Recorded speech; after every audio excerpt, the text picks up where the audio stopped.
Hello, everyone. Welcome to this webinar brought to you by Bursa Malaysia and managed by LifeChamp. Today, our webinar's title is The Secrets Behind Corporate Action. So welcome everyone to this session. My name is Shen Chu. I'm the moderator for this session. All right, now in the corporate world, there are bound to be various forms of corporate actions that sometimes can confuse us. Some different corporate actions serve different purposes. Some are used for fundraising, some are used to improve liquidity, and so on. So these are some corporate action could be very complex. So it is important and essential for investors like us to be able to identify and discern which corporate action will be beneficial to the shareholders and which one is not, and which one should we subscribe and which one should we not. All right, so today we are going to talk about and discuss a little bit about the secrets behind all these different corporate actions. So disclaimer, whatever we share on this webinar is only for educational purpose. So in no way that will give you any recommendation for you to buy or sell any listed company security should we mention here. So if you decide to make any investment decisions, you're 100% responsible for all your investment risks. All right, so let me introduce our speaker for today. And he is none other than Mr. Winson Phoo. Now, Winson graduated with a bachelor degree in finance and investment.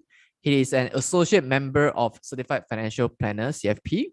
He's also a Securities Commission licensed financial planner. He specialized on personal financial and risk management planning. And currently, he is helping more than 350 clients on managing their wealth with more than 10 million AUA in wealth management field. So he is our guest from BullBearBursa, right? So welcome, Winson. Thanks for having you here in our session.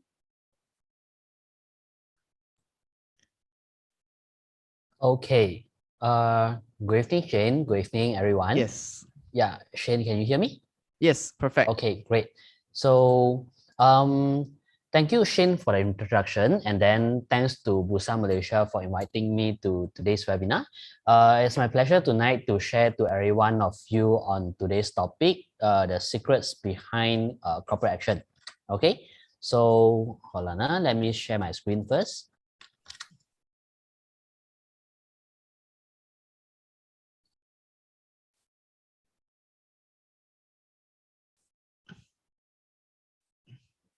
Okay. Perfect.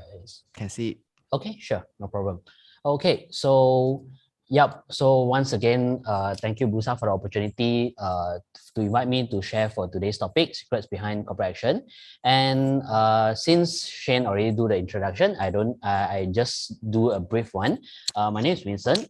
Currently is an independent advisor in wealth management industry. So I provide my client advice on investment, insurance, and also estate planning, mainly on their financial planning. Okay, so during my time when I speak to my clients, I got a lot of questions from them regarding corporate actions. Okay, some of them are unsure how to calculate the shares unit or share price after certain corporate exercise, and then some of them don't understand the purpose of certain company.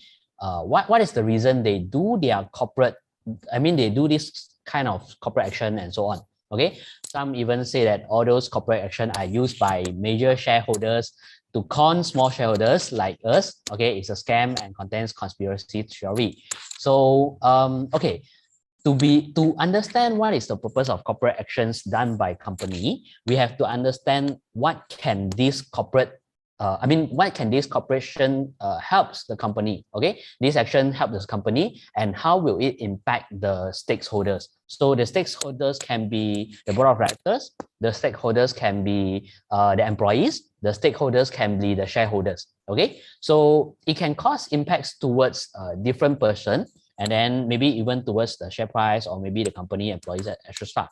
So today we will be talking about for today's session, we'll be looking forward to understand a few things. Okay, so first of all, what are corporate actions? Okay, and then what does it mean about corporate actions?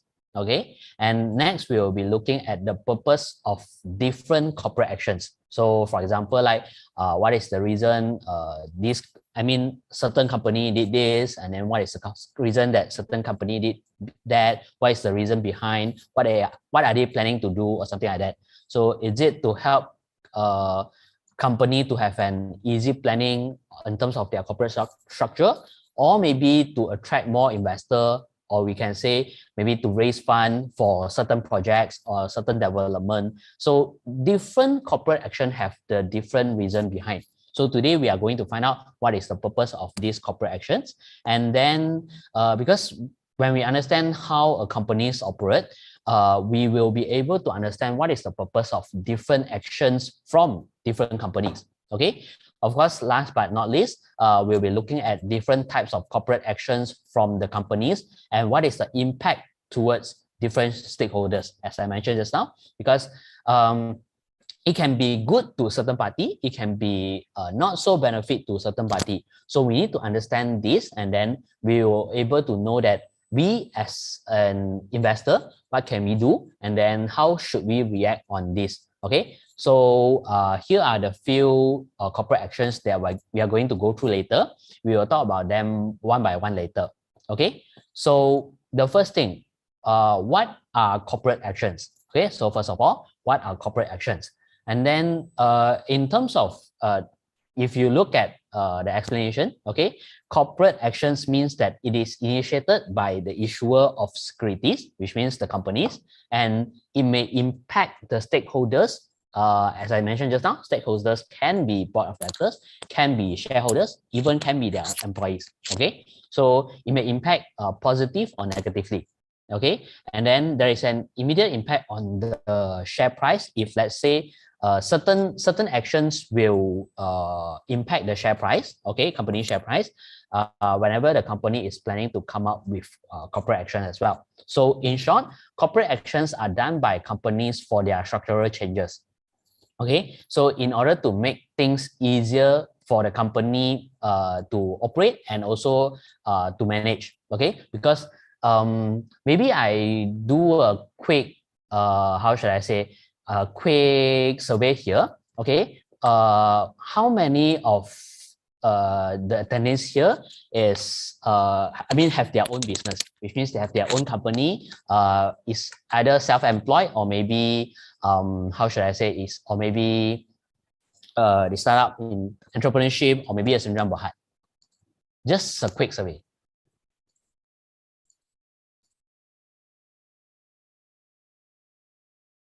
Hold on, I can't see the chat.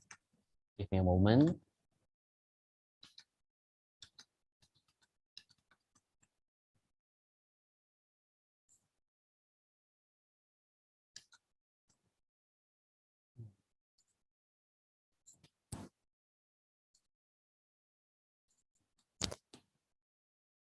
Okay, Zulkifli, say none of the above. Okay, anyone? Retired. Wow.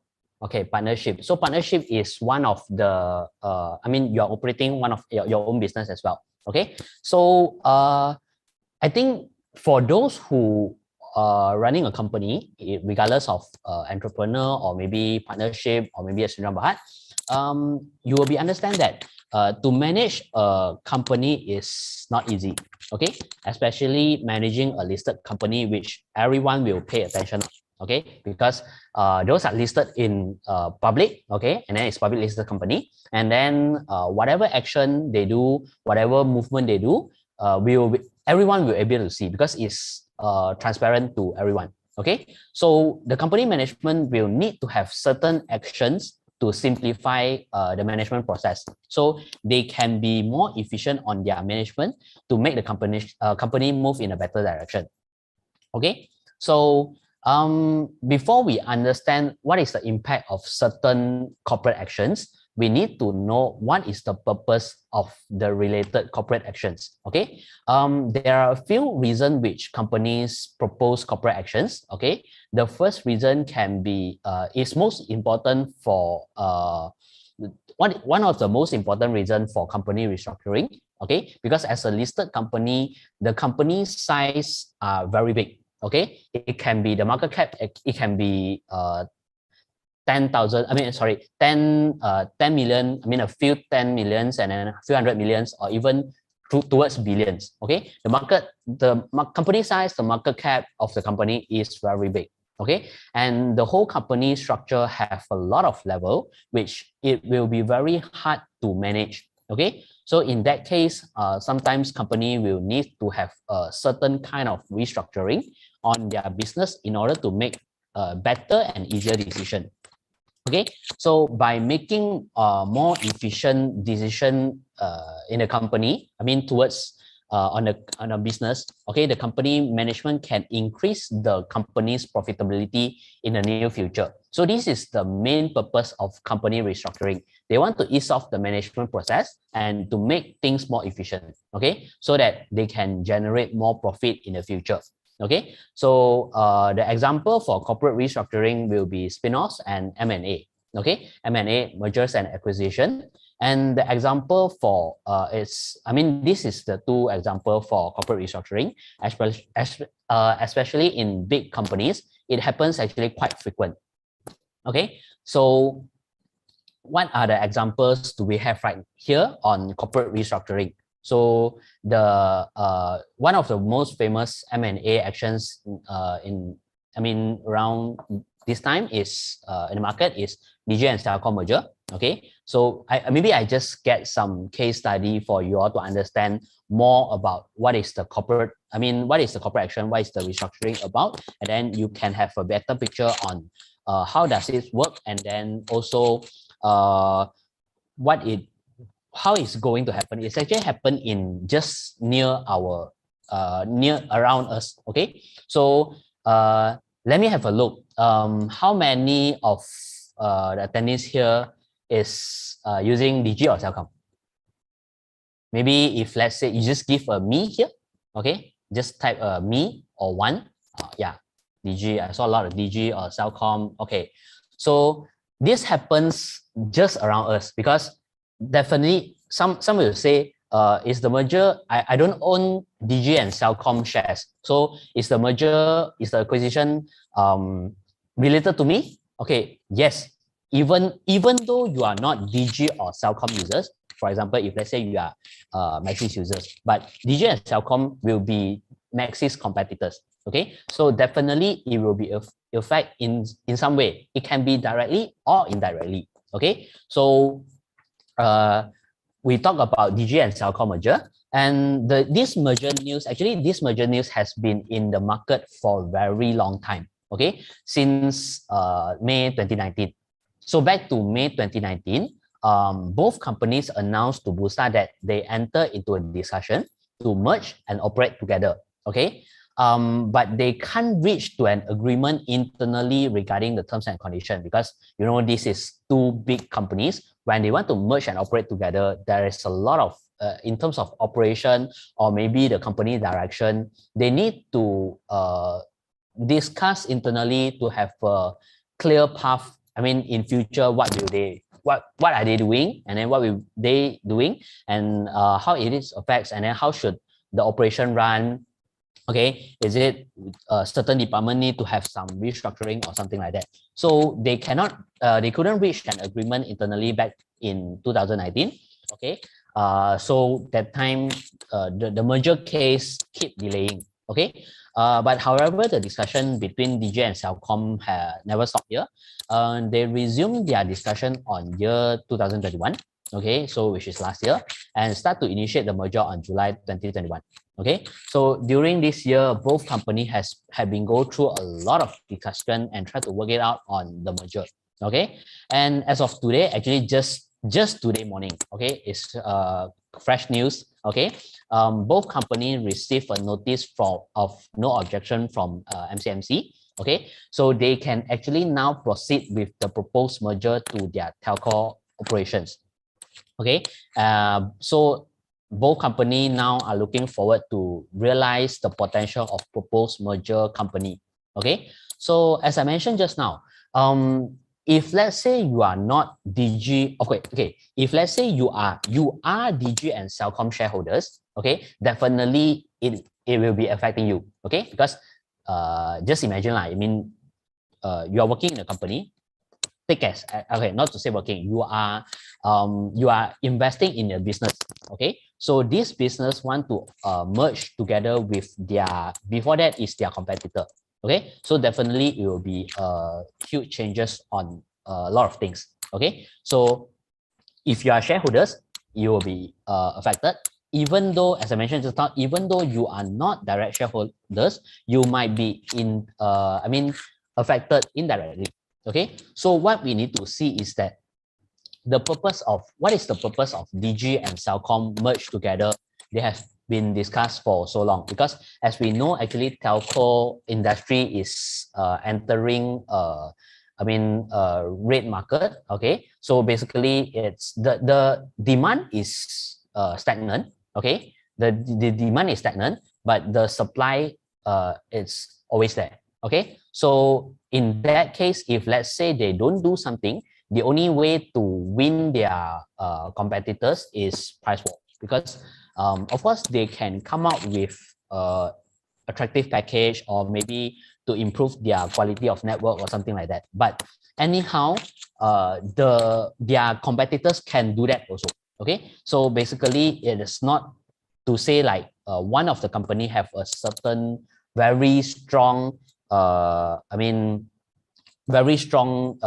advantages which other company cannot match, because other telco companies can do the same as well. Okay, so for the merger of DG and Celcom, both company actually wanted to accumulate a stronger capacity to drive digitalization in society broadly. So no matter for consumers, for businesses, the partners, ecosystem, and also the development of local talent. Okay, so the merger of both company will be able to provide better network quality and coverage as well, because I saw some of the comments say there is poor coverage in certain areas, regardless of DG network, both DG or Celcom. Okay, so both have the same issue.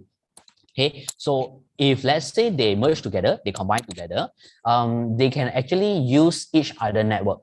Okay, so if let's say when they combine, okay, some areas maybe DG the signal is weak. Okay, because I'm using DG as well. So the signal is weak, the network coverage is bad. Okay, but Celcom is good. Okay, because of their network around there. Okay, the coverage area. So they can actually combine together of their network and coverage to get expansion, and also they want to invest in network expansion to support growing demand for everyone use internet right now, correct? So the growing demand for data and digitalization. Okay, but so basically, how should I say? For this merger, their purpose, and then maybe even to promote, enhance 5G as well. Okay, so this is the main purpose of DG and Celcom merger. Then we can understand what they wanted to do, why they have been discussing so long. Okay, so this is in terms of merger. How about spin-off or maybe company split? Okay, so this is another type of corporate restructuring as well, corporate spin-off, or we can say company split. So the example here will be Samdabi. Okay, the purpose of company split is to separate the company business based on different industry. Okay, so because this action will ease off the company structure and avoid multi-level decision making on different business segment. So basically, it is a very good example here done by Samdabi back to year 2017. Yep.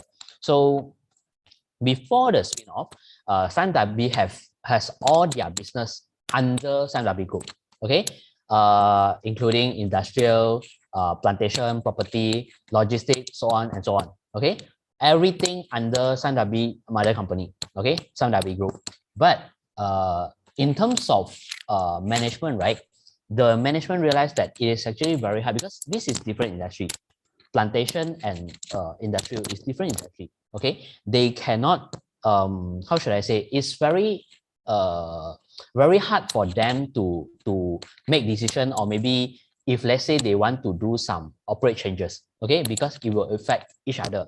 Okay, so in year 2017, Sime Darby business has grown bigger and bigger, and the management decided to spin off the company based on different industry. So after the split, Sime Darby has 3 listed company now in Bursa Malaysia.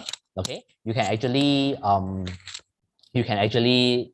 check your check in Bursa Malaysia website to understand. Okay, so Sime Darby, okay, and then the other one is Sime Darby Plantation, and also Sime Darby Property.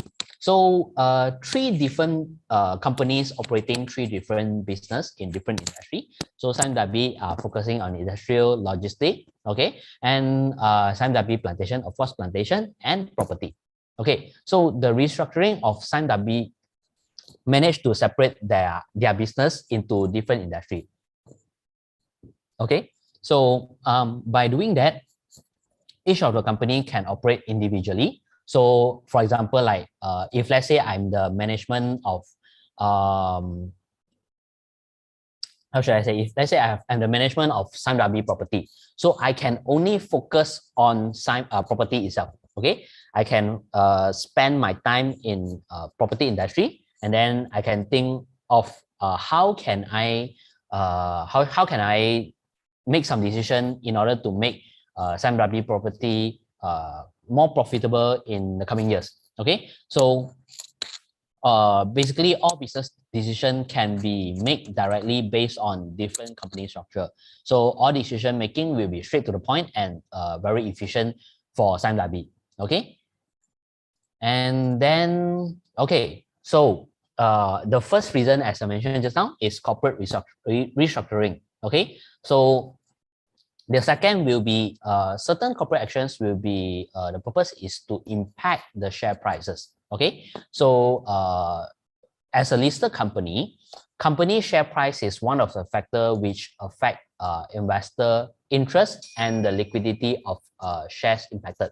Okay, so some company prefer to keep their share price lower because it can attract more investor to invest in their company. Okay, and this company will do stock split somehow lah. We do stock split or maybe bonus issue to make the share price lower. Okay, but for stock split and bonus issue, changes of the share price doesn't affect the clients. The investor shareholdings actually. Okay, it is just split to more outstanding shares in the market, and the shares price becomes lower. But it so that it can attract more investor to invest their company lah. Because since the minimum investment cost is lower right now, okay, minimum one lot, okay, cost is lower.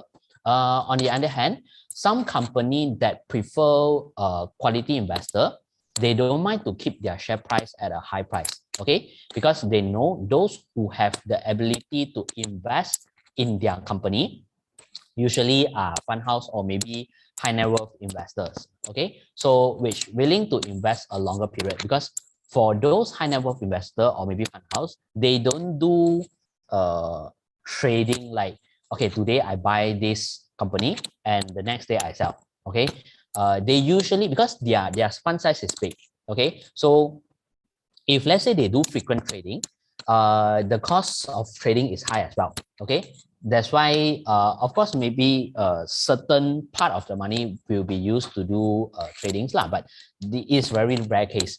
Okay, so usually they will invest and hold for long term. Okay, so as we know, these funds house and high net worth investor, they can invest in a longer period. So Warren Buffett's company is a very good example. His investment company, Berkshire Hathaway, okay, currently trading at more than 400,000 USD per share. Okay, so for US shares, even you can only buy 1 unit. Okay, you can actually buy 1 unit of Berkshire Hathaway. Okay, but you still need more than 1.6 million to buy 1 share, just only 1 share. So definitely the investor are really quality investor which have longer holding period, because entry barrier is very high. So which managed to filter out a lot of short-term investor. Vincent, Okay, there seems to be some background noise from your side where there are someone typing on the keyboard. typing on the keyboard. Is Hold on. there someone next to Um, you? no, because I'm alone in company. You're alone inside the company, Yeah, but but there the typing sound is very because you can refer to the comments. I also heard oh it. I also yeah, heard I it. saw the comments also, but Yeah, okay. it's Let's, intermittent. It I appears, mean, then it disappears. is it? Yeah. Is it Okay. come from Is your it your earphone? Did phone? you shake I the might think earphone so. or something? Hold on, maybe let me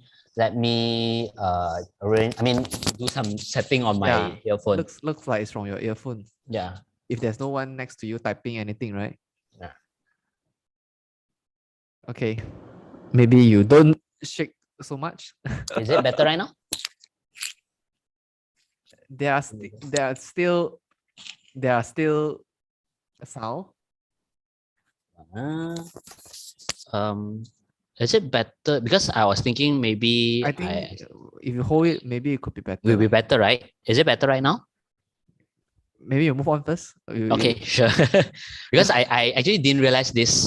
From my side, I don't hear anything. Yeah. Yeah. Yeah, I think maybe you move about like what Miles said that your earphone often got touched. Okay. Yeah. Yeah. Maybe. Okay. Certainly not So the wind by the beach. yeah, hopefully not. Hopefully there's nothing besides me. Nah, just joking. Okay. Okay. Since it's good, then we'll proceed. I'll be holding the mic lah. I'll be holding the mic. So if let's say you guys heard any sound, just let me know. Just stop me, and then I will proceed. And if let's say there is some weird sound, it shouldn't be heard. Don't inform me lah. Don't scare me. Okay lah. No, just joking. So I will just proceed. Okay. And okay. So this is one of the reason that corporate do certain action, okay, to impact the share price. Okay. So this is the second reason. Now give me a minute. I drink some water first.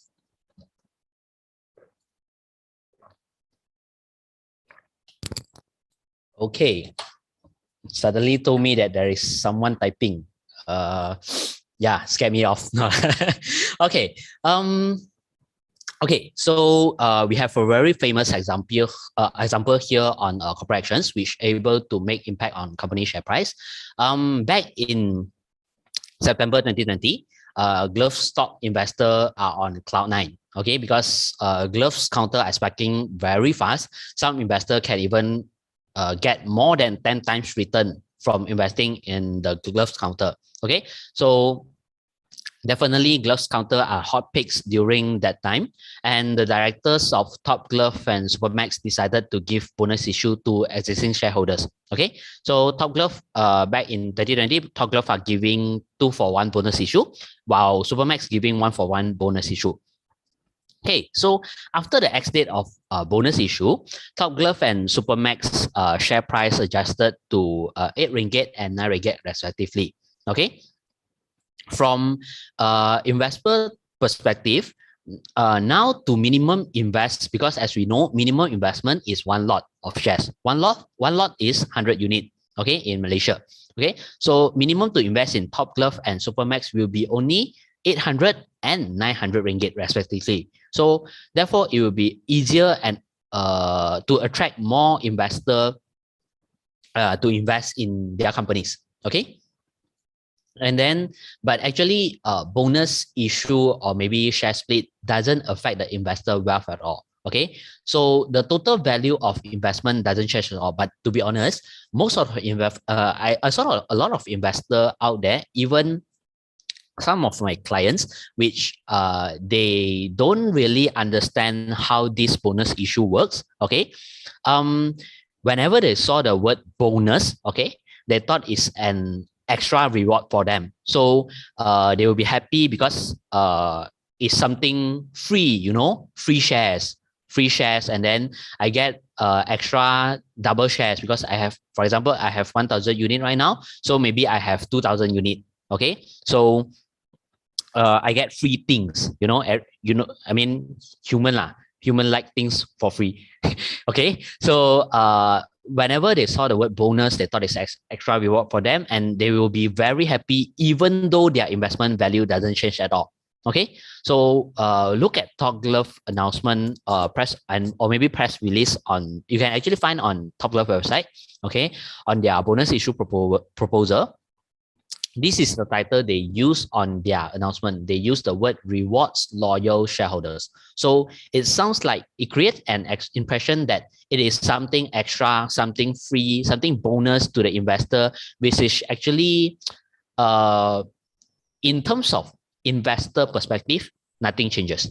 Okay, the only changes is that my share price got lower, but I get more units. That's all. Okay, but in terms of my wealth, nothing changes. But no doubt, glove counters are still the hot picks during that time. Okay, and there is some rumors say that the share price, I'm not sure whether some of you are aware or not.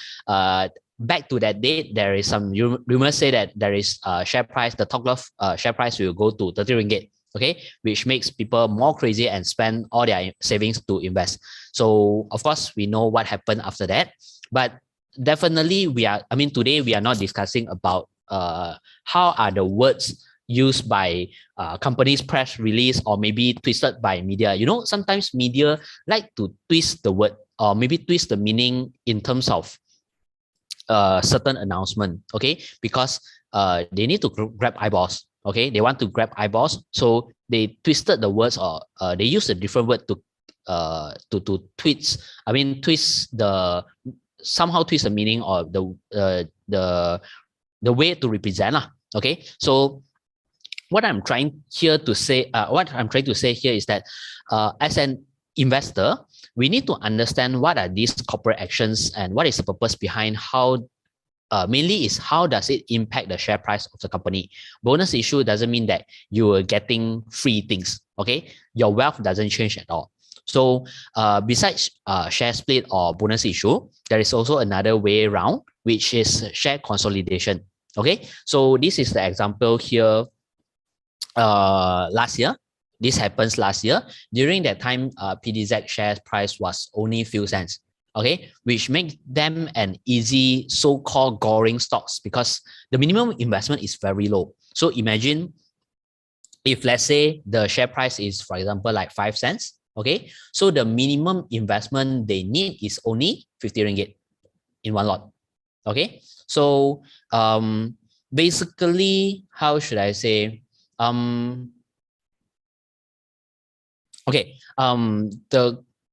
For PDZ, the company management want to avoid this issue and become, to avoid to become so-called penny stocks. So they decided to consolidate their shares for every 10 existing ordinary shares, combine into one shares. Okay, by doing that, the company share price will increase after the consolidation. But as I mentioned just now, investor value doesn't change at all because for share consolidation, you are getting less. Your unit is lesser.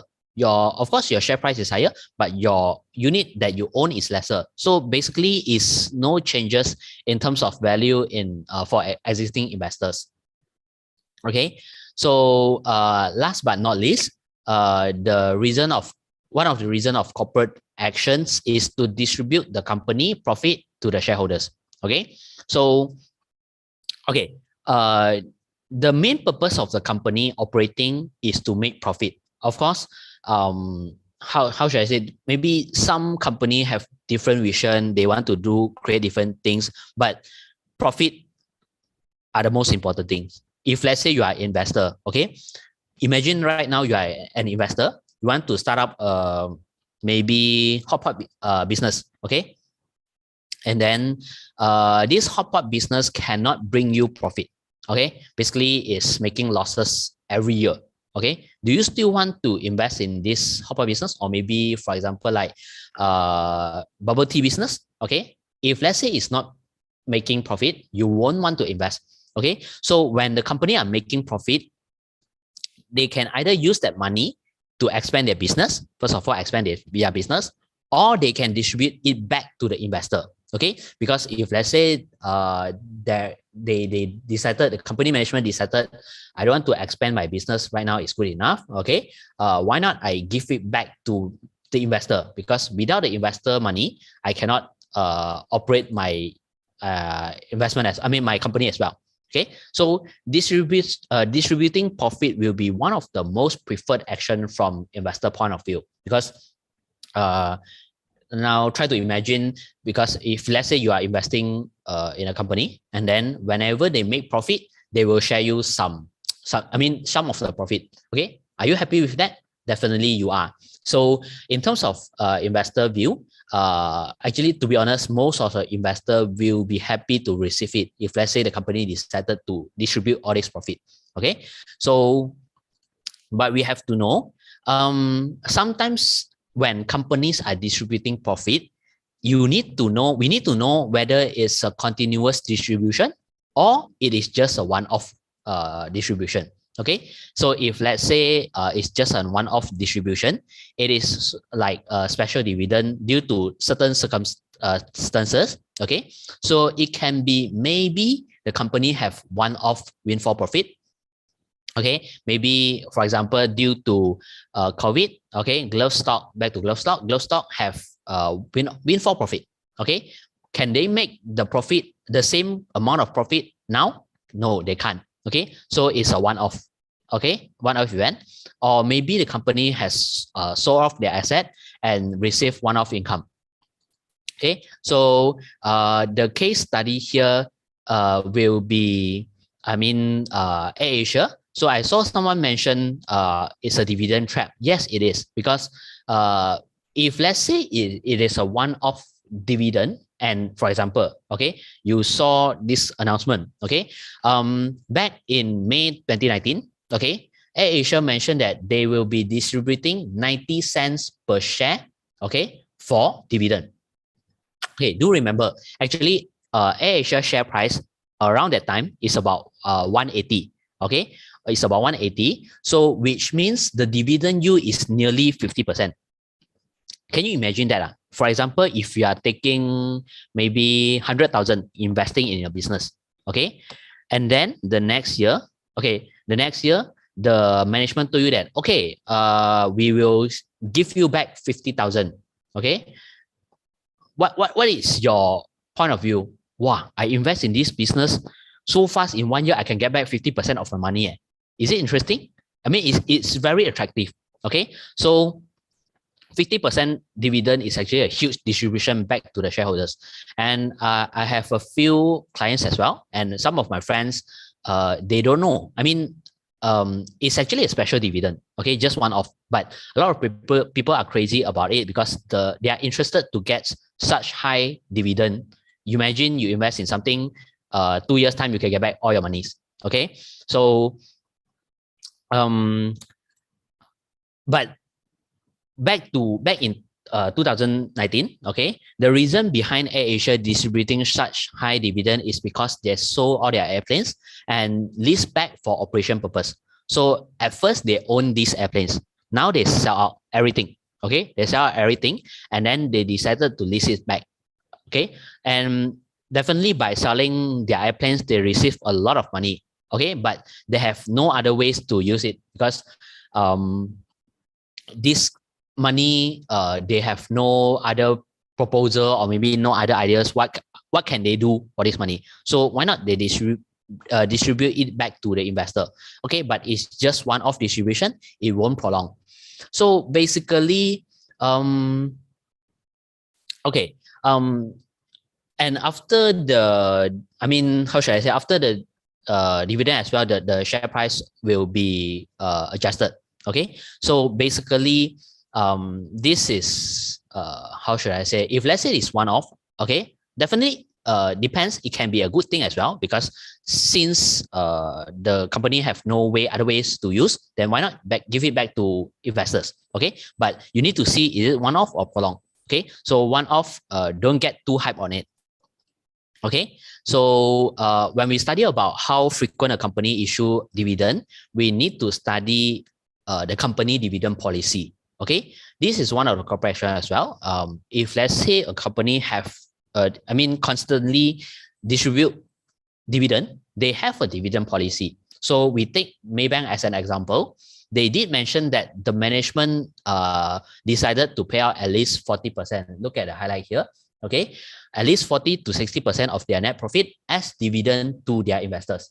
Okay, so but we look at past 10 years. Okay, Maybank have more than 70% dividend payout ratio, which means more than 70% of their profit will be distributed out to their investors. Okay, so this is an example of consistent and continuous dividend that has been paid out to the investor. So of course, when we back to what we can do as a shareholder, okay, or maybe as an investor, okay, if let's say a company is giving dividend, first of all, you need to understand, is it a one-off one, or is a prolonged, which this company already have dividend policy that they tell you how much profit they make, they will distribute back to you.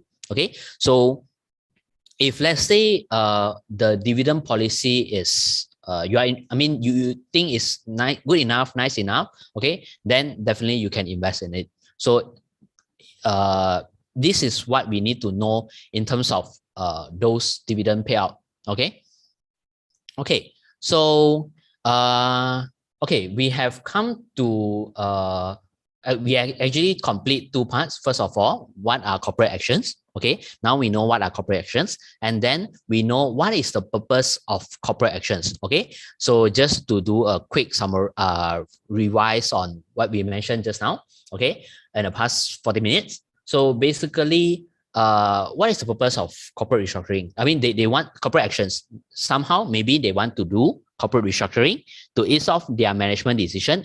In terms of management level, they can have a better planning, okay, not so complicated multi-level to go through, okay, to ease off their corporate structure, okay. And secondly, will be impacting the share price. It can be positively or negatively affected by towards the stakeholders, okay. And last but not least is to distribute the profit back to the shareholders, okay. So now we have come to the next part of we will be talking about what are the types of corporate actions and how does it impact us, okay, or us, or maybe the companies, so the stakeholders lah. Okay, so before I proceed, just to have a quick check, is everyone still able to follow what we talked about just now? Am I going too fast, or is it still okay to everyone for follow?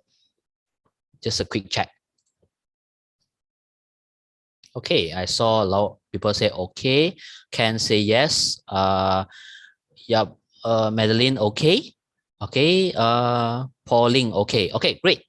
Okay, so I hope it really helped you all to have better understanding on different corporate actions. Okay, so we will proceed. And okay, for different types, we have different types of corporate actions here. Okay, so we will be talking about what are the impacts of these corporate actions towards the companies and towards the shareholders. Okay, so for corporate actions, we can classify it into three types.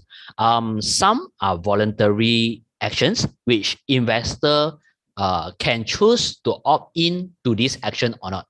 Okay, so if let's say they don't want, just leave it. Okay, so the examples are right issues, share buyback, private placement, and also ESOS. Okay, so some are mandatory. As long as major shareholders agrees to proceed, okay, then this action will be taken. Okay, for example, like stock split and then a bonus issue, M&A. Okay, so for example, like DG and we take back the previous example, DG and Celcom M&A. Okay, do you think that 100% of DG and Aseta or maybe Celcom shareholders agrees this M&A? I can tell you, not everyone agrees. Okay, definitely not 100%. But as long as major shareholders agrees, okay, most of the people agree, this will proceed. So if let's say you are holding DG or Celcom shares, does it affect you? Yes, it is. Okay, even though you don't agree to proceed, okay, but you have no choice. So this is mandatory unless you sell, unless you sell your shares, you don't want to hold it anymore. Okay, so last but not least is mandatory with choice. Okay, for example, is I mentioned just now dividend payout. Okay, so although dividend payout is mandatory because as long as the management say that, oh, okay, we will be distributing how many percent of our profit as dividend. Okay, can you say no?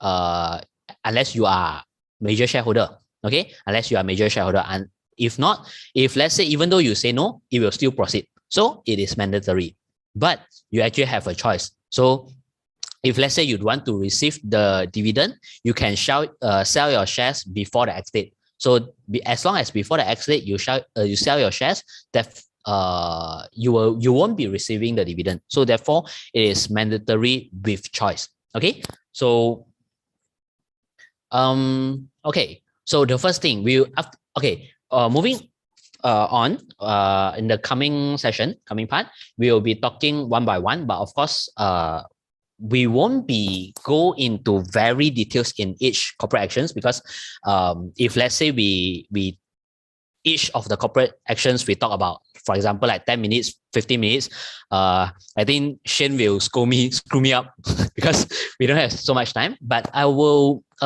just briefly explain what is this action and how does it impact towards stakeholders. Okay, so first of all is right issue. Right issue means that the companies offers more shares to existing shareholders.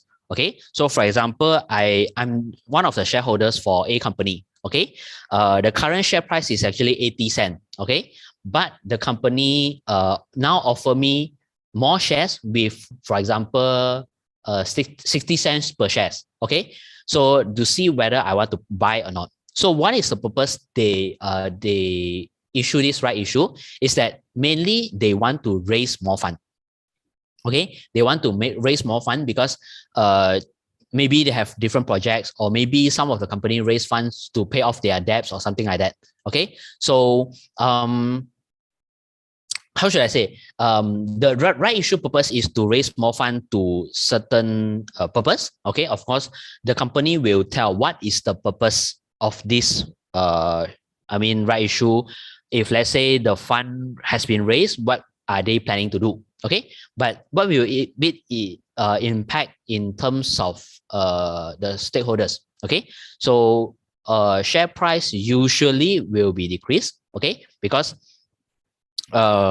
in another way of thinking, you can say that the company are asking money from you. Okay, so now they don't have enough money, regardless of what project they want to do, they don't have enough money, so they are asking money. Hey, Ali, you have any other money? I don't have money already. I have no money to pay debts, or maybe I have a new project here. I don't have money to bid for this project. So can you give me more money? Okay. So if you agree to do so, okay, because it's voluntary, you actually have a choice to say no. Okay. If you agree to do so, then you are using lower price to buy the shares, but definitely the share price usually will be decreased, and your shareholding percentage will get diluted as well. Because imagine if you don't exercise this, okay, for example, you are owning 1% of the company shares. Okay, you don't exercise this choice, these actions. Okay, but other shareholders do. They own more shares right now. So will your shareholdings get diluted? Yes, it is. Okay, your shareholders will get diluted. So now maybe you only own doesn't rate 1%, maybe you only own 0.8% of the shares. Okay, so of course the other negative is that it is limitation of fundraising, because the maximum they have how should I say, they have a ceiling to for their fundraise, but not everyone willing to do so. Okay, so if let's say the reason they raise the fund or do the right issue is not favorable to the the investor, if let's say a lot of share investor decided not to execute this this right issue, okay, they cannot raise so much money compared to IPO.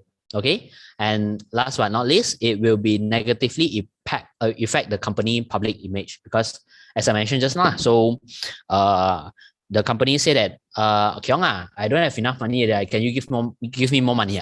Okay, to do some certain project. So the public image of the company will be affected. Okay, so this is the impact of right issue. Okay, and share buyback. Okay, so share buyback is that company gives an offer to buy back shares from the existing shareholder. Okay, at an attractive rate. So usually when company do share buybacks, there are a few reasons. It can be the company think that uh it can be the company think that, okay, my shares is actually undervalued right now. Okay, so I want to buy more share. I want to hold more shares because it's undervalued. Okay, it shouldn't be trading at so low. So I just want to buy more. Okay, to hold. Okay, or maybe the company don't want to have too much of so-called the public investor right there. So they want to own more shares on themselves. So they can actually do share buyback. So um depends on what is the purpose of the company, that management direction. Okay, so the impact here I put, of course, you see some of negative, but it can be positive and negative.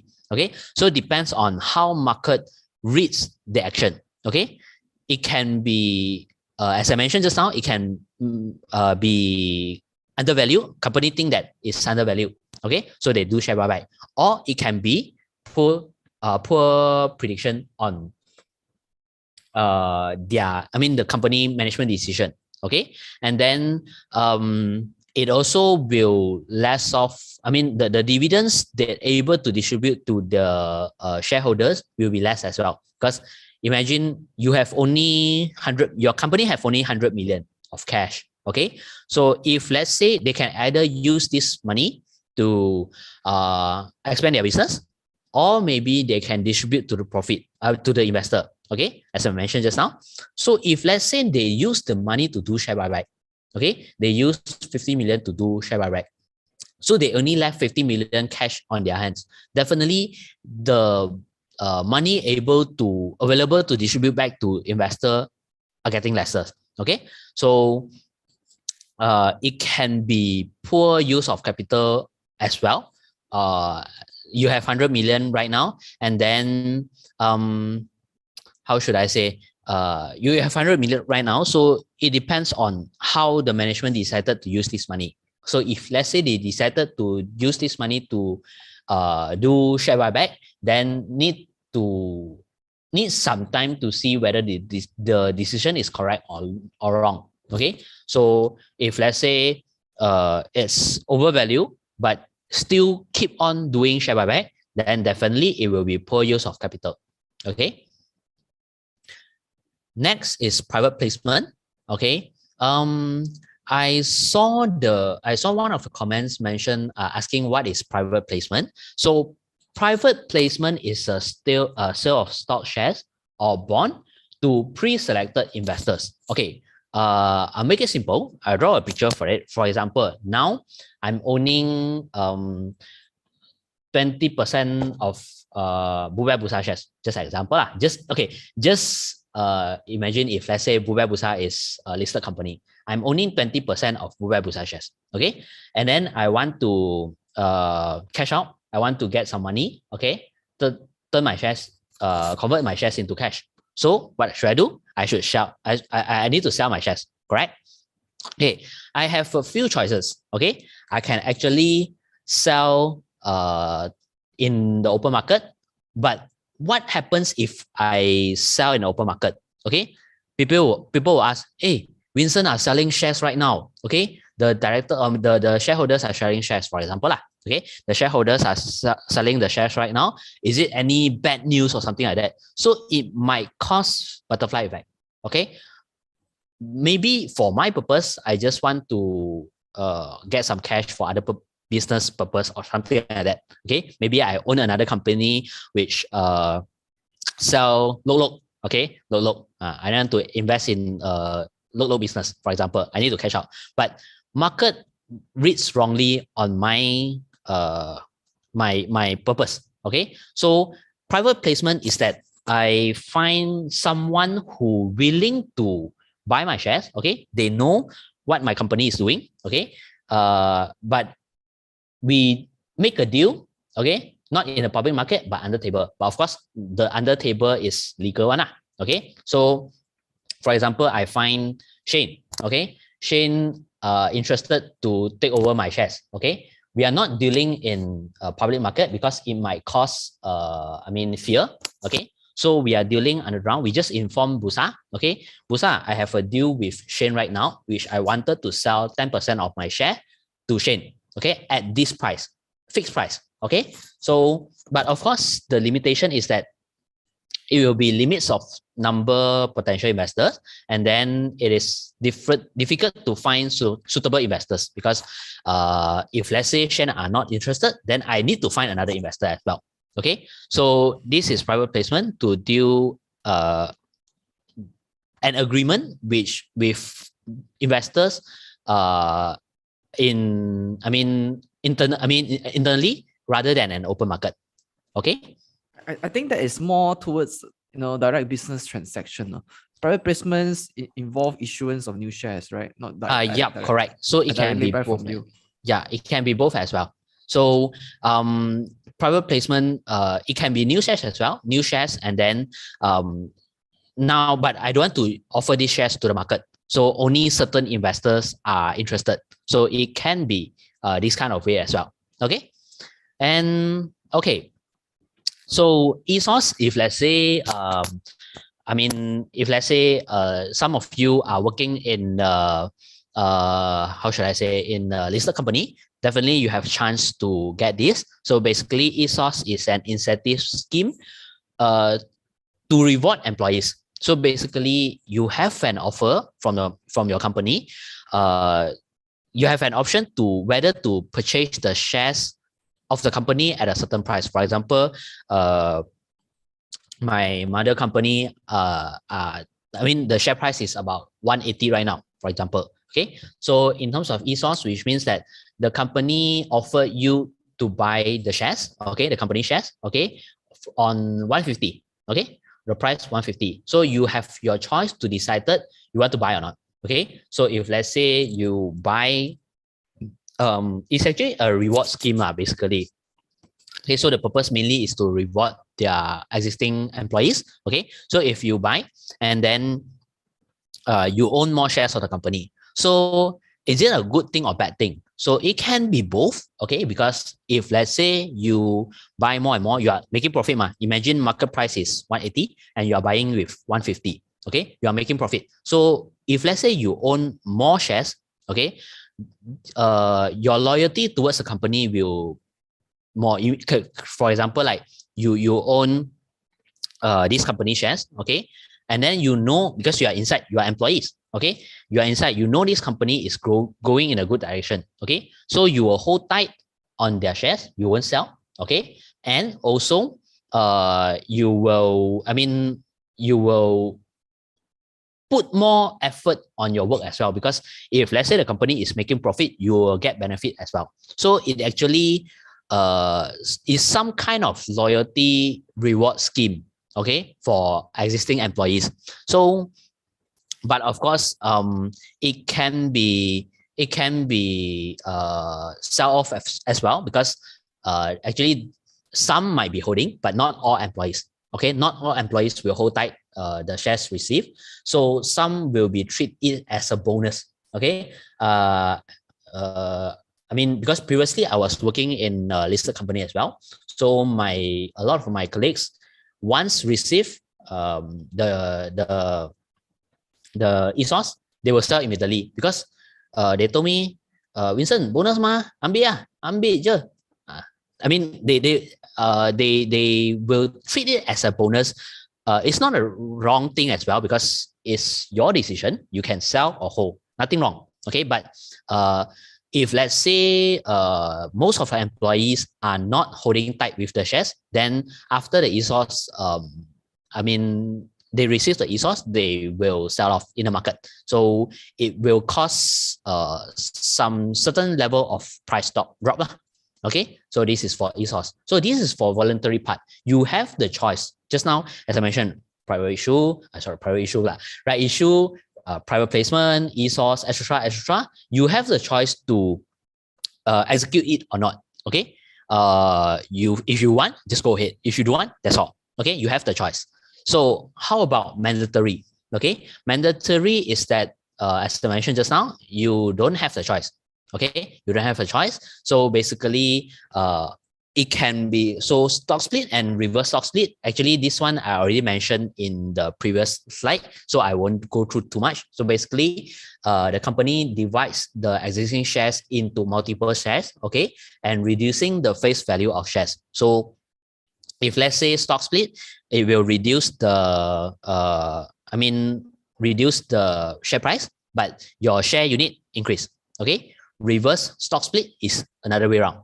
Okay, so depends on what the company want to do. If they wanted to have a greater liquidation, okay, or maybe increase in terms of get more people involved in their company investment. Okay, so it depends on what they want. So okay, next will be bonus issue. Okay, so I think bonus issue I already mentioned just now as well.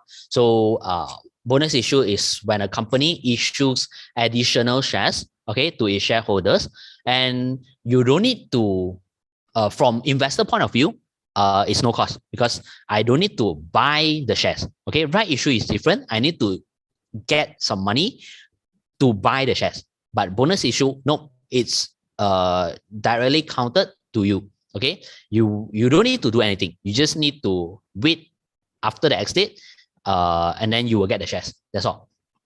Okay, so but as I mentioned just now, shareholders' wealth remains unaffected because basically the value is, how should I say, no changes at all. Okay, no changes at all. It's just that the liquidation is higher. Okay, so this is for bonus issue. But of course, bonus issue, it incurred cost. It incurred cost, but not to us, but is in terms of administrator, because they need to do something. Okay, in terms of company operation, they need to do certain actions or something like that. So it is a cost as well because their time can be used in other ways, but this is company decision. So in terms of bonus issue. Okay, so next. Okay, M&A, mergers and acquisition. So I think I explained this as well just now. So when two companies merge together to form a new company, a new direction, or maybe a buyout. It can be merger or a buyout. Okay, so the company have a new direction right now. So what is the main purpose? Usually it will be cost efficient. Okay, in order to, utilize the resources better and give a better direction towards the company. In the future. Okay, so maybe I can use the other company resources, okay, or maybe their networks or even their client base. Okay, even their client base. So it can be more competitive in terms of how can you react and compete towards your competitors because you have more resources right now. Okay, so this is merger and acquisition, and basically as a minor shareholder, we don't have a choice to say, of course we can say no, okay, but if let's say majority say okay to proceed, then you have to follow as well. Okay, so okay, so last but not least, I do mention already as well for the dividend payout. So this is the mandatory with choice. So part of the company's profit will be given out to shareholders, and then how should I say, you can take it as a profit sharing. So basically, just to okay, I earn money, I share back to you. That's all. Simple as that. But of course, what is the impact of it is it will reduce the shareholders equity. Why do I say so? Because it's very simple. Imagine if let's say you own 1% of the company shares, okay? And this company have a net cash of 100 million, just an example lah, okay? So I don't, okay, exclude all those, machines, all those inventories stuff, okay? By net cash, you have 1 million. Your investment actually worth 1 million. Your 1% shares actually worth 1 million because the company have 1 million, 100 million of cash. You own 1%. Okay. But if let's say they already distribute out, for example, like 10% to you. Okay. So the company cash left only 90 million. So your 1% will be reduced as well. So your stockholders' equity will be reduced, and then it will dilute your earnings because whenever the cash has been paid out, okay, which means the company has lesser cash in terms of this relates to the company's growth as well. Because imagine I don't have so much cash right now, so I need to how should I say? If let's say I want to expand my business, okay, I don't have too much money to expand my business because already distributed out. So what can I do? I can only operate my company with limited cash. Okay, so it limits company's growth as well. So this is why usually those growth stock, okay, for example, usually a lot of people will think that will classify tech stock as growth stock. Okay, so usually growth stock, if you look at tech stock, right, they seldom distribute. Their dividend yield is actually very low because they need to reserve the money to expand their business. Okay, to make more profit and then expand their business, expand their their network base coverage or something like that. Okay, the market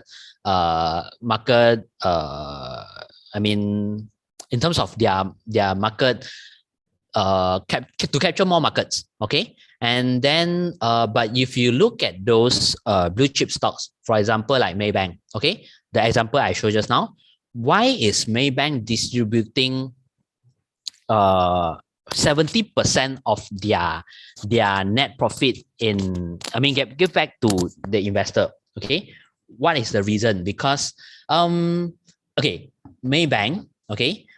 currently hold on, let me do a quick check first. Okay, Maybank current market cap as of today, okay, Maybank, the share price closed at 865. Okay, as of today, the market cap is 100,000 million. Okay, so it's actually by Maybank is actually billions already. You cannot use millions to say Maybank's market cap. Okay, so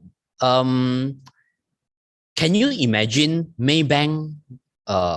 If let's say Maybank share price go double, okay, go to $70, okay, what does it mean? It means that the market cap have to grow double? Because by right lah, okay, by right it have to go double. Okay, so can you imagine the nearby Maybank, nearby your house, the Maybank nearby your house, okay, on the front of the street have one Maybank, at the end of the street have another Maybank, two branches doing the same thing, but it's just 30 seconds walks, for example. So it is actually for now very, very hard for Maybank to grow double anymore because the size is already very big. If let's say, maybe I make another example. If let's say you are making 2,000 a month, okay, can you double up your income in a month? 4,000? It can be done so. Okay, so it's easier. But imagine you are earning 1 million a month. Can you make 2 million a month right now? Can also, but is it harder? Yes, it is. So usually for those blue chip stock, already matured company, they will distribute a lot of most of their net profit back to the investors. Okay, just like Maybank, 70%, 70 or even 80%, because they don't have too much, they don't need to expand too much. There is already a ceiling there. Okay, so basically, they don't have a better purpose. Why not they just, distribute it back to the investor, take it as a reward for investor. Okay, you invest in my company, so I make profit. I send back. I give back to you. I share back the profit to you. So this is how dividend payout works. And of course, as I mentioned just now, is your choice. Okay, if let's say you tak suka Maybank punya dividend, just leave it. You can actually sell it off.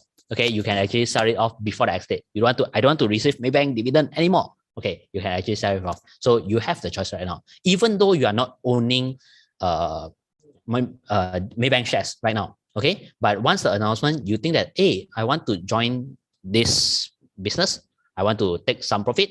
As long as before the exit, you buy the shares, you will be receiving it. But of course, after exit, the share price will be adjusted lah. So there is no immediate, you can't do arbitrage on that, just to let you know, because I have a lot of friends thought that, oh, there is an arbitrage opportunity. As long as I buy before exit and sell at the exit, I earn the interest. No such thing.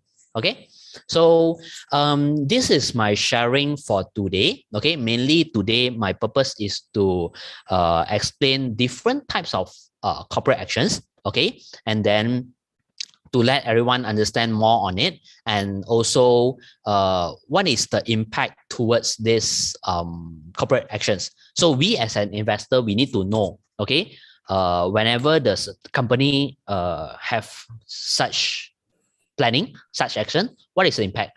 And then we will know how to react on it to understand more about it. So today, this is my main sharing for today. So hope everyone able to get something, learn something. And yep, I'll pass back to Shane. Thank you so much. Thank you so much, Winson, for sharing with us the secrets behind corporate actions. All right. So if you have any question to ask our speaker today, Winson, please write them in the Q&A box here, not the chat box. I think today our chat box and Q&A box are, equally active. Okay, I think just now you talk about arbitrage, right? Yep. I actually observed and noticed that on a few occasions that, if the dividend, let's say, is 10 cents per share, so after the X date, right, it maybe got reduced by about 8 cents or 9 cents per share. It didn't really reduce 10 cents per share. So just want to raise it for discussion. What do you think? Okay, I can tell you that definitely, in terms of the company, how should I say, the company adjustment, definitely it will reduce 10 cents. Okay, because for example, the example I mentioned just now, if you have 100 million on your hand, I distribute out 50 million. So I won't be able to have extra, after distributing all the profit, I won't be have 55 million. Definitely, I will be only have 50 million. So the price is adjusted as the same as well. 10 cents, it will be definitely adjusted 10 cents. But maybe when you see it's actually 8 cents, it is because there is some investor willing to buy at a higher price, which means that they straight away make orders to buy at an early market. So the share price will increase 2 cents, depends on the market demands lah. So it will increase based on the latest demands. But in terms of accounting basis, that will the adjustment definitely will same as the amount of the dividend payout. Yep. All right. Thank you so much, Winson. Michelle would like to ask, among all the corporate actions, which is the one that we need to pay particular attention to or to avoid? Okay. So if let's say, okay, to be frank, for example, like bonus issue, actually it doesn't change too much. So bonus issue should be fine. Okay, and we talk about Malaysia investment habits. Okay, so I still see most of a Malaysian likes bonus issue. So, but that one, it doesn't impact too much. So you don't need to take too much. Maybe the one that you need to take pay more attention is right issue. Okay. You need, even though you choose to not to exercise the right issue, don't think that it is not affecting you. Okay, because you need to understand what is the reason the company raised the money.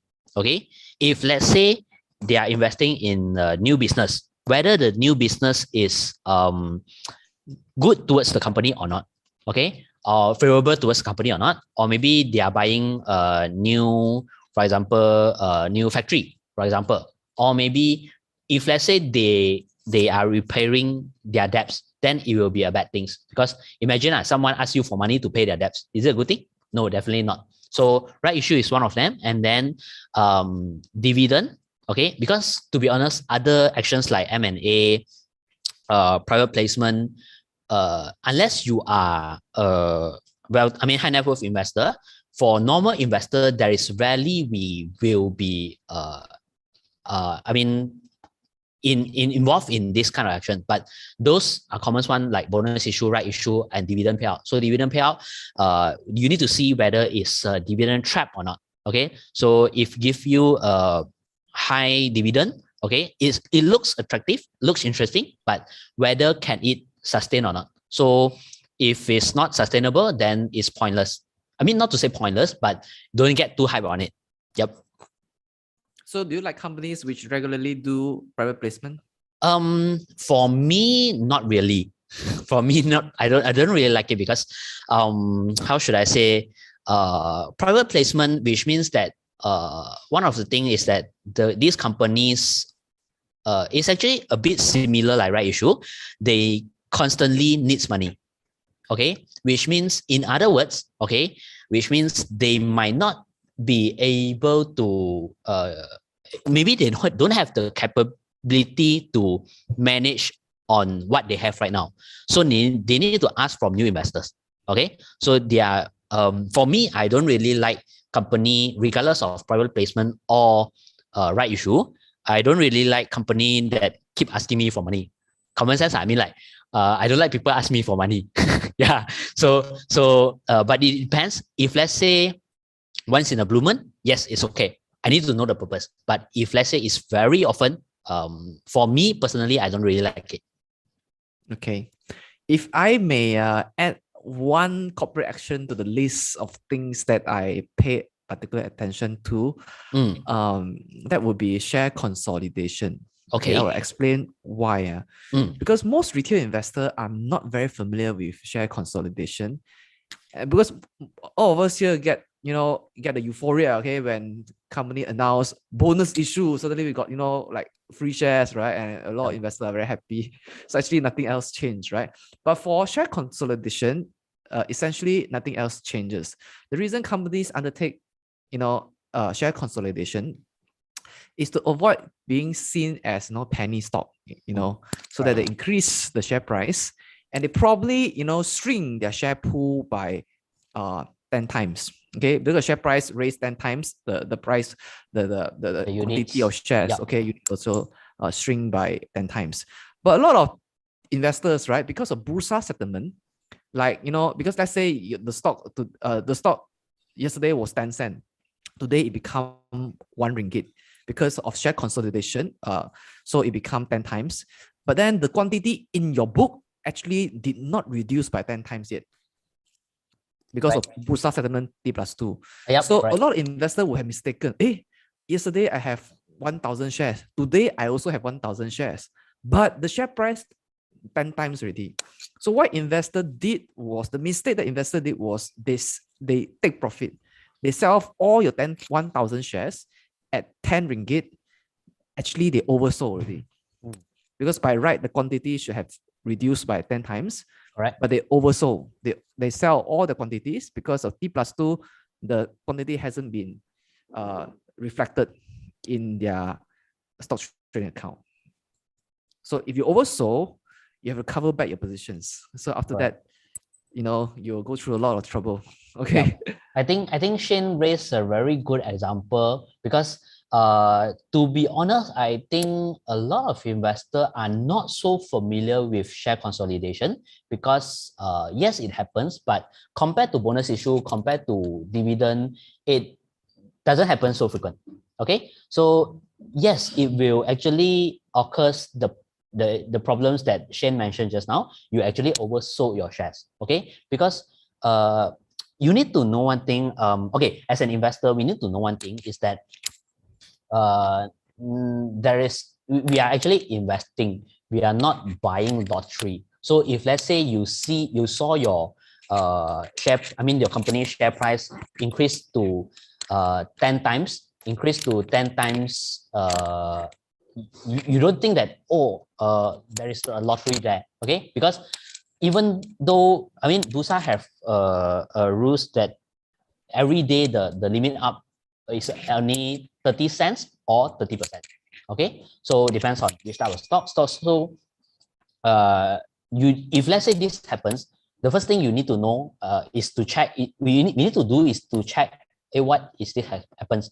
Don't take it as a profit from the sky, yay, yeah. So to avoid this lah, you need to check the announcement and then there is share consolidation. So basically, it's actually nothing changes. So when we know about this, okay, when we understand about this, we will be avoiding this issue because if let's say you oversold, you have to cover your position. So in the sense that if let's say the share price drop, basically you are making losses.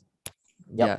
If a lot of people oversold, then a lot of people will have to, cover back the position, which cause the, share price to go up. Very strong. Yeah. Like it can be up and it can be up and down in very short time. So it's not good for long-term investors. All right. The next question is by YH. Could you explain the term related party transactions and the implications to investors? This seem to appear in most financial reports. Hold on. Sorry, can you repeat the question again? Could you explain about related party transactions? Okay. And the implication to the investors. Okay. So okay, can I make it the question like this way is that whenever a company make announcement in Bursa, okay, whether certain actions they want to do, what is the meaning of so-called related party transaction in the announcement? And then how should I say, what is the related? What is the meaning? And then who does it means of related party transaction? Am I correct? Do I understand the question correctly? Yeah. Okay. So related party transaction, because they have a lot of how should I say, okay, certain corporate actions will involve certain parties. So if let's say like direct business transaction, okay, they cannot mention all the parties in the announcement. It will be a very long list. So for direct business transaction, okay, DBT, then if the related party transaction, it will only in person involved. Okay, so very straightforward. You need to understand what is DBT. Okay, so if let's say DBT is a deal between, for example, between me and Shane. Okay, so if let's say you are not Shane, okay, and your name is Crystal, for example, okay, so it's nothing related to you, okay.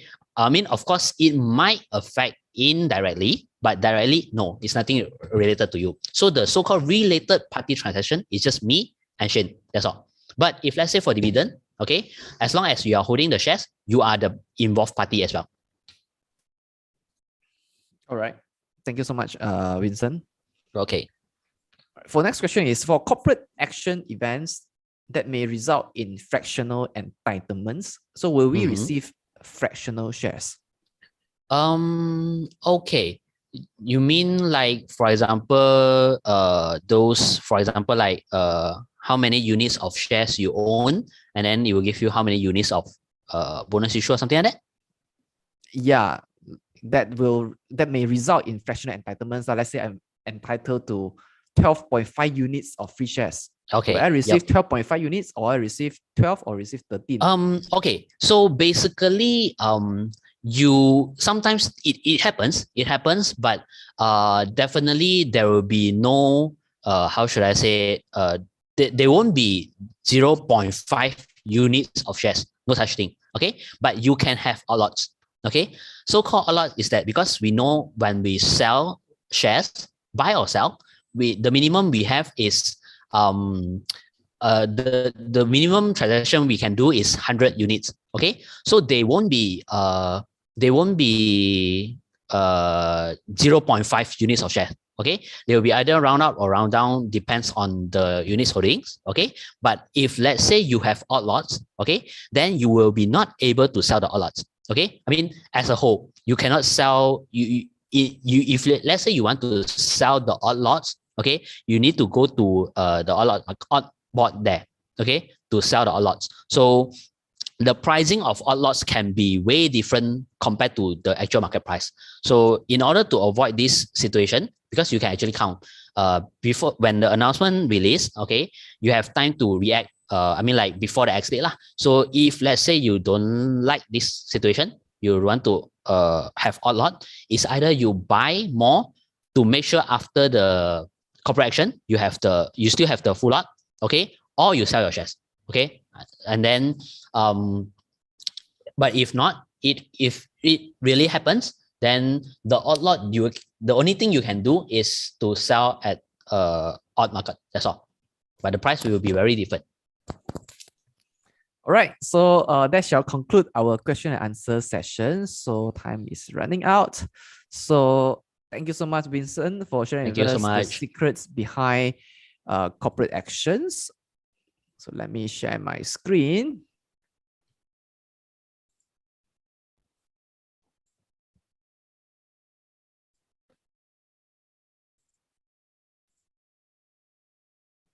All right, so our next webinar, it is titled Teknik Menjual di Pasaran Saham. So, knowing how to buy is a science, but how do we sell? Okay, how to sell is an art.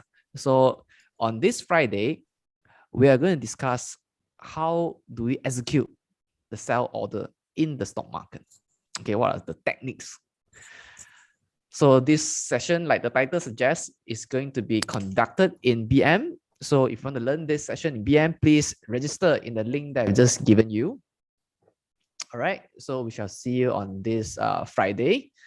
So hope today's session has brought you a lot of values by learning and understanding various forms of corporate actions. I think that, of course, there are more questions that we can address in this session, but don't worry, you can also show up in our next event to ask, Vincent, some of your burning questions. All right. So with that, thanks everyone for tuning in to this session. So, see you on this Friday in our next webinar where we discuss Teknik Menjual di Pasaran Saham. All right. So bye, everybody. Thank you. Bye. Thanks, Vincent.